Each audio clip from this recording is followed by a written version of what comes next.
ನಮಸ್ಕಾರ ಸ್ನೇಹಿತರೆ, ಇಂದು ನಾವು ಮದ್ದೂರಿನ ಶಿಂಷಾ ನದಿಯ ದಂಡೆಯ ಮೇಲಿರುವ ಅತ್ಯಂತ ಪುರಾತನ ಹಾಗೂ ಪವಿತ್ರವಾದ ಶ್ರೀ ವರಪ್ರದ ಶ್ರೀನಿವಾಸ ಮಂದಿರ ಸ್ವಾಮಿ ದೇವಸ್ಥಾನಕ್ಕೆ ಭೇಟಿ ನೀಡುತ್ತಿದ್ದೇವೆ. ಸುಮಾರು 500 ವರ್ಷಗಳ ಸುದೀರ್ಘ ಇತಿಹಾಸವಿರುವ ಈ ಕ್ಷೇತ್ರವನ್ನು ವಿಜಯನಗರದ ಅರಸರು ನಿರ್ಮಿಸಿದ್ದಾರೆ.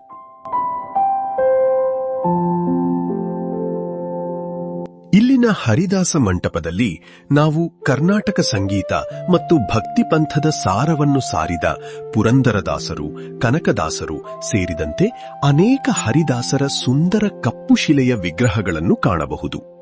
ಇದರ ಜೊತೆಗೆ ಮಂದಿರದ ದ್ವಾರದಲ್ಲಿ ಶ್ರೀ ಜಯತೀರ್ಥರು ಮತ್ತು ಶ್ರೀ ರಾಘವೇಂದ್ರ ಸ್ವಾಮಿಗಳ ಭವ್ಯವಾದ ಲೋಹದ ಕೆತ್ತನೆಗಳು ಮನಸೆಳೆಯುತ್ತವೆ. ದೇವಾಲಯದ ಆವರಣದಲ್ಲಿ ಶ್ರೀ ಸಿದ್ಧಿವಿನಾಯಕ ಮತ್ತು ನವಗ್ರಹಗಳ ಸನ್ನಿಧಿಯೂ ಇದೆ. ಶಿಂಷಾ ನದಿಯ ತಟದಲ್ಲಿರುವ ಈ ದೇವಾಲಯವು ಪ್ರಕೃತಿ ಮತ್ತು ದೈವಿಕತೆಯ ಸಂಗಮದಂತಿದೆ. ಪ್ರತಿದಿನ ಇಲ್ಲಿ ಶಾಸ್ತ್ರೋಕ್ತವಾಗಿ ಪೂಜೆಗಳು ಮತ್ತು ವಿಶೇಷ ಅಲಂಕಾರಗಳು ನಡೆಯುತ್ತವೆ. ಇಲ್ಲಿನ ಮತ್ತೊಂದು ಪ್ರಮುಖ ಆಕರ್ಷಣೆಯೆಂದರೆ ಭಗವದ್ಗೀತಾ ಮಂದಿರ.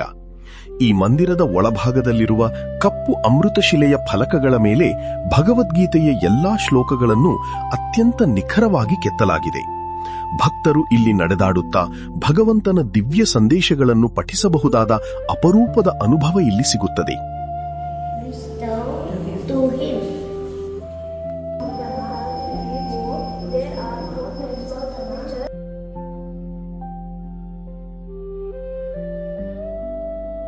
ಇತಿಹಾಸ, ಭಕ್ತಿ ಮತ್ತು ವಾಸ್ತುಶಿಲ್ಪದ ಈ ಅದ್ಭುತ ತಾಣಕ್ಕೆ ನೀವು ಮದ್ದೂರಿಗೆ ಬಂದಾಗ ತಪ್ಪದೇ ಭೇಟಿ ನೀಡಿ. ಈ ಮಂದಿರವು ಮದ್ದೂರಿನ ಹೊಳೆ ಆಂಜನೇಯ ಸ್ವಾಮಿ ದೇವಸ್ಥಾನದ ಹಿಂಭಾಗದಲ್ಲಿ ನೆಲೆಸಿದೆ. ಈ ಮಾಹಿತಿ ನಿಮಗೆ ಇಷ್ಟವಾದರೆ ಲೈಕ್ ಮಾಡಿ ಮತ್ತು ಶೇರ್ ಮಾಡಿ. ಧನ್ಯವಾದಗಳು.